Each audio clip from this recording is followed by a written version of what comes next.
Bom dia, bonitos! Tudo bem com vocês? Eu espero que sim. Bom, hoje eu vou fazer alguns daqueles exercícios que vocês me enviaram e espero que vocês gostem, desse formato, que vocês consigam tirar as dúvidas comigo. Então, vamos lá? Bom, o primeiro exercício que a gente vai fazer é o exercício 15, ele é da prova de 2014 da ETEC e ele diz o seguinte: na Estatística da Produção Agrícola, publicada em outubro de 2013 pelo Instituto Brasileiro de Geografia e Estatística, IBGE, a estimativa para a safra nacional de cereais, leguminosas e oleaginosas de 2013 era cerca de 187 milhões de toneladas, valor superior à safra obtida em 2012, que foi de 162 milhões de toneladas aproximadamente. Em relação à safra de 2012, a estimativa para a safra nacional de cereais, leguminosas e oleaginosas de 2013 teve um aumento percentual aproximado de... Então, bom, a primeira coisa que a gente tem que fazer é saber quanto é esse aumento e em relação a 2012. Então, a gente vai pegar o valor de 2013, subtrair do valor de 2012 e depois calcular quantos por cento é esse valor em relação a 2012, tá bom? Então, vamos lá, mão na massa, Primeira coisa, eu gosto de grifar, então eu vou usar aqui um marca-texto para grifar as informações importantes. Então, 2013, cerca de 187 milhões de toneladas e 2012, 162 milhões de toneladas, certo? Então, em relação a 2012, em relação à safra de 2012, qual foi o aumento percentual, ok? Então, vamos calcular. Primeira coisa que a gente tem que fazer, pega o valor de 2013 e subtrai do valor de 2012, para a gente saber quanto foi o aumento. Então, 187 menos 162. Certo? 7 menos 2, 5. 8 menos 6, 2. 1 menos 1, 0. Então, 25. 25 representa quanto em relação a 2012, que é 162. Lembrando que é milhões de toneladas, tá? Mas a gente não precisa colocar todos esses zeros, porque ambos são milhões de toneladas. Então, a gente vai fazer 25 de 162. Sempre que a gente quer saber quantos por cento é de um número, a gente divide por ele, tá? Cuidado, não é 162 dividido por 25, é 25 dividido por 162. Então, vamos fazer essa conta aqui.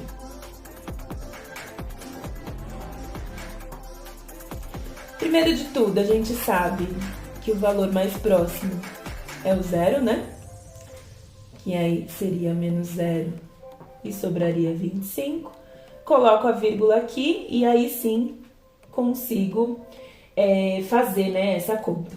Então, aqui, o valor mais próximo, de 250, se a gente for pensar em 162 mais 162 daria 364, 324, desculpa. Então, passou de 250. Então, a gente vai usar o próprio 1. Então, 1 menos 162. Aqui não dá, pega o emprestado, certo? Continha de dividir normal. 2 para 10, 8. 6 para 14, 8. E aqui 0. Como tem a vírgula, já vem um 0 aqui. Eu gosto de pensar que se terminou em 0, eu vou chutar um número que multiplicado por 2 também termina em 0. A gente sabe que 5 vezes 2 dá 10, Então, vamos chutar aqui, do ladinho, 162 vezes 5, para ver quanto dá, 5 vezes 2, 10, subiu 1. 5 vezes 6, 30, com 1, 31, sobe 3. 5 vezes 1, 5, com 3, 8. É o mais próximo, Porque se eu somar 162, com certeza vai dar maior do que 880. Então, 15 menos 810, vai sobrar aqui 70. Eu preciso continuar essa conta? Não. Por que eu não preciso? Porque eu já tenho aqui, ó, que é aproximadamente 15%. E eu só tenho um resultado aqui que dá aproximadamente 15%, que é a letra C, 15,4. Ok? Bom, esse é o exercício 5. Ele diz que uma pessoa viajará para o exterior e levará $2.000 para suas despesas. Esse exercício é de 2014, tá, pessoal? Vocês vão ver aí que a cotação do dólar é bem baixa, mas é porque ele é de 2014. Então, ele fala assim, no dia em que comprou essa quantia no banco, a cotação do dólar era R$2,10, né? R$2,10. Além de pagar pela compra de dólares, também pagou imposto sobre operações financeiras, IOF, que corresponde a 0,38% do valor pago pela compra. Assim sendo, para efetuar o total da compra, essa pessoa gastou. Então, ele quer saber quantos reais essa pessoa gastou para comprar $2.000, tá? Então, se cada dólar, né, lá em 2014, custava R$2,10 e ele comprou $2.000, né, basta a gente multiplicar 2.000 vezes 2,10. O que a gente tem que ter em mente, né? A gente não pode perder tempo nessas questões, né, que são mais simples, né? Essa parte, pelo menos, ela é mais simples. Então, quando a gente pensa em 2,10 multiplicado por 2.000, a gente sabe que se multiplicasse por 1.000, a vírgula deslocaria 3 casas para a direita. Como eu estou multiplicando por 2.000, então, além dela deslocar 3 casas para a direita, ela também vai dobrar esse valor. Então, vamos pegar lá nosso marca-texto, vamos grifar o que é importante. Então, $2.000, 2,10 era o valor do dólar, e o IOF, 38%, 0,38% dessa compra. Então, a gente vai, primeiro de tudo, multiplicar, né? 2.000 vezes 2,10. Então, a gente dobra o valor, ó, 4,2. Ele vai deslocar 3 casas. 1, 2, 3. Então, 1, 2, 3. R$4.200. Agora, a gente tem que descobrir quanto que é 0,38% disso, tá? Porque aí a gente soma no valor e tá tudo certo. Então, 0,38% de 4.200. Primeiro, na matemática, o D significa vezes. O 0,38% quer dizer que é 0,38 sobre 100, certo? Vezes 4.200, tá bom? Dá para eu fazer multiplicando pelo decimal. Não sei se vocês têm essa facilidade, né, de multiplicar pelo decimal, mas eu acho que seria o caminho mais simples. Por quê? Aqui, ó, esses zeros, eles podem ser eliminados, lembrando que a gente pode simplificar qualquer número que esteja em cima com qualquer número que esteja embaixo em uma multiplicação de frações. E aí a gente tem 0,38 vezes 42. Vou fazer aqui, ó. 42. Ixi. Espera só um minuto. Voltando, tive que fazer uma pausa aqui para as cachorras. Então, vou fazer essa multiplicação, lembrando, multiplicação com mais de um valor, né, no número, com mais de um algarismo no número, a gente faz um de cada vez, lembrando das ordens, né, unidade, dezena e centena. Então, primeiro, 8 vezes 2, 16, sobe 1, 8 vezes 4, 32, com 1, 33. Vou multiplicar por 3, então eu começo na segunda casa aqui, da casa das dezenas, porque o 3 representaria as dezenas se a gente ignorar a vírgula, né? Então, 3 vezes 2, 6. 3 vezes 4, 12. E eu não preciso multiplicar por zero. Por que eu não preciso multiplicar por zero? Porque daria tudo zero, né? Então, eu vou somar. Coloco mais aqui, o zero aqui. 6 com 0, 6. 3 com 6, 9. 3 com 2, 5. 1 com nada, 1. Tenho 2 casas aqui? Tenho 2 casas no resultado. 15,96. O que eu faço com esse 15 e 96. Ele não disse que é um valor que aumenta, né? É um valor também pagou. Então, aumentou, né, no valor inicial. Então, ele pagou 4.200 mais 15,96. Isso quer dizer que ele pagou 4.215,96. Reais, tá, pessoal? Portanto, resposta D de dado. Bom, agora a gente tem o exercício 26, ele é de uma prova de 2012 e ele diz o seguinte: considere os seguintes dados obtidos na pesquisa que envolveu um grupo de 1.167 alunos de ETECS. Do total de alunos pesquisados, 40% substituem o almoço por lanche e destes, 72% estão no peso normal. Assim sendo, pode-se concluir que o número de alunos que substituem o almoço por lanche e que estão no peso normal é aproximadamente. Então, aqui a gente tem que tomar cuidado com algumas coisas, né? Então, pegamos lá nosso marca-texto e vamos grifar o que é importante. Então, 1.167 alunos de ETECS, tá? Esse é o primeiro dado importante. Depois ele fala que 40% substituem almoço por janta, ou por lanche. E destes, essa palavra é muito importante, esse destes aqui, tá? 72% estão no peso normal. Por que essa palavra destes é importante? Porque eu não tô pensando nos 1.167 alunos para dizer que 72 estão no peso normal. Eu tô pensando nos 72% dos que substituem o almoço por lanche. Então, já não é mais 1.167 alunos, são menos alunos, né? É 40% disso só. Então, quando a gente fala que é 72% de 40%, a gente volta naquela questão do que é o de na matemática.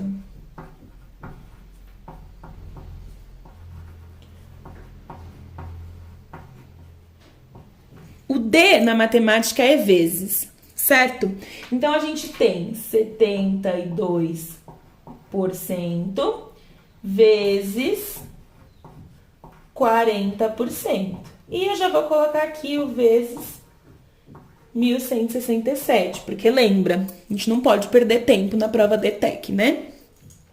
Então, a gente vai simplificar o que der para simplificar aí, né, primeiro, para depois fazer a conta. Então, primeiro de tudo, eu vou tentar simplificar ao máximo o que a gente tem em cima com o que a gente tem embaixo, para poder facilitar na hora de calcular. Então, aqui, ó, esse zero eu já posso eliminar com esse zero, o 4 e o 10 posso dividir por 2, né? 4 dividido por 2, 2, 10 dividido por 2, 5, certo? O 100 e o 72 eu também posso dividir por 2. Então, 72 dividido por 2, 36. 100 dividido por 2, 50. Ainda dá para dividir por 2 aqui, ó. 2 e 50, né? 25 e 1. E agora não dá mais. Ah, professora, dá o 5 e o 25. Não posso. Só posso dividir o que está em cima com o que está embaixo. Não posso dividir nada que esteja um ao lado do outro, tá bom? Como o 5 e o 25 só são divisíveis por 5 mesmo, então não tem como eu simplificar por 1.167, por exemplo, tá bom? Então, vamos lá. Primeira coisa que eu tenho que fazer é multiplicar, né, os que estão em cima, multiplicar os que estão embaixo, depois dividir o de cima pelo de baixo. Então, aos poucos, né, 32 vezes 1, 32, eu vou fazer 36 vezes 1.167. Então, eu vou fazer aqui, ó, 1.167 vezes 36. 6 vezes 7, 42, subiu 4. 6 vezes 6, 36, com 4, 40. 6 vezes 1, 6, com 4, 10. 6 vezes 1, 6, com 1, 7. Vou multiplicar por 3, então vou para a casa das dezenas. Corto todos os que tinham subido. 3 vezes 7, 21, sobe 2. 3 vezes 6, 18, 19, 20. sobe 2 de novo. 3 vezes 1, 3, com 2, 5, e 3 vezes 1, 3. Somo, 2, 1, 0, 12, 4. 42.012. E vou dividir pelo 25 vezes 5. Então, primeiro vou multiplicar 25 por 5, ver quanto que isso dá. 5 vezes 5, 25, sobe 2. 5 vezes 2, 10, com 2, 12. Então, eu vou fazer agora 42.012 dividido por 125. Lembrando que dá para fazer de outras maneiras, tá? Eu tô fazendo da maneira que é a mais rápida, caso você tenha facilidade com contas de multiplicação e divisão e simplificação de fração. Existia também a possibilidade de você fazer primeiro os 40% de 1.167 e depois o resultado você fazia 72%. Seriam mais contas, mas também chegaria no resultado, tá bom? Então, 125, eu vou começar a chutar, né, alguns valores para chegar o mais perto possível, para eu não ter que ficar fazendo várias contas. Então, eu vou pegar o 125 e vou meio que fazer a tabuada dele aqui, né? 125 mais 125, eu sei que é 250. Eu vou ter que pegar esse valor aqui, então eu vou tentar chegar num valor mais próximo. Então, vou multiplicar por 3 para ver. 3 vezes 5, 15. 3 vezes 2, 6, com 1, 7. 3 vezes 1, 3, 375. Se eu for fazer vezes 4, ó, 125 vezes 4. 4 vezes 5, 20, sobe 2. 4 vezes 2, 8, 10. 4 vezes 1, 4, 500. Passei, certo? Então, vou pegar o 3. 3, que dá 375. Vou emprestar aqui, ó, 5 para 10, 5, aqui empresto também, 7 para 11 dá 4, né? E 3 menos 3, 0. Abaixo esse 1 aqui, 451, ó, de novo, o mais perto é o 3, menos 375. De novo, pego o emprestado aqui. Ops, não dá pra ver, mas aqui ficou 14, tá, pessoal? 5 para 11, 6. 7 para 14, 7. 3 com 3, 0. Abaixo aqui o 2, né? 762. Bom, passou aqui do 4, que era o número mais perto, né? Que eu tinha até agora. Então, eu vou fazer vezes 5 para ver. 125 vezes 5. 5 vezes 5, 25. 5 vezes 2, 10, 12. 5 vezes 1, 5. Com 1, 6. 625. Tá um pouquinho longe. Vou tentar o vezes 6. 125 vezes 6. 6 vezes 5, 30. 6 vezes 2, 12. 13, 14, 15. 6 vezes 1, 6. Com 1, 7. 750. Ó, é o mais próximo. Coloco 6 aqui. Menos 750. Sobrou 12. Eu não preciso continuar, tá? Porque ele diz aqui, ó, aproximadamente. Essa palavrinha é ótima nesses exercícios. Aproximadamente. E a gente tem aqui como resposta 336.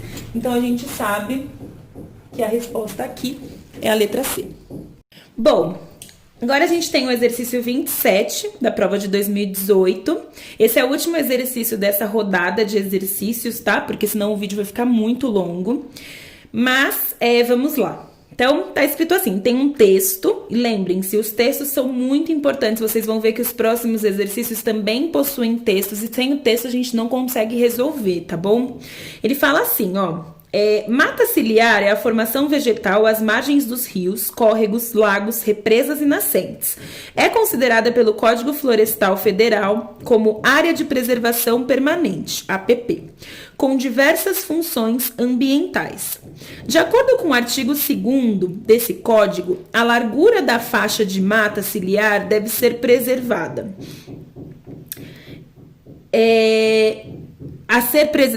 A largura de faixa da mata ciliar a ser preservada está relacionada com a largura dos rios, córregos, lagos, represas e nascentes, conforme mostra a figura. Fora do estuário, o trecho mais largo do rio Amazonas, não interrompido por ilhas, fica a cerca de 20 quilômetros da foz do rio Xingu, onde tem 13 quilômetros de largura. Então vem a pergunta. De acordo com o Código Florestal Federal, para o trecho de um rio cuja largura é 4% da largura do rio Amazonas, citada no texto, a largura da faixa da mata ciliar deve ser em metros igual a... Então, são várias informações aí que ele deu pra gente, né? Primeiro de tudo, ele quer saber em relação a um trecho de um rio que é 4% da largura do rio Amazonas. Então, ó, ele é 4% da largura do rio Amazonas. Ele também está perguntando sobre a faixa da mata ciliar. Então, a gente tem que vir aqui, ó, em mata ciliar, ó, e prestar atenção nisso daqui depois, tá? Nesses valores, que provavelmente na gravação vocês não vão conseguir ver, mas eu falo para vocês. E ele fala aqui, ó, no finalzinho, fora do estuário, o trecho mais largo do rio Amazonas, não interrompido, fica a cerca de 20 quilômetros do Xingu, onde tem 13 quilômetros de largura. A gente tem que tomar cuidado porque aquele 20 tá ali para atrapalhar a gente, né?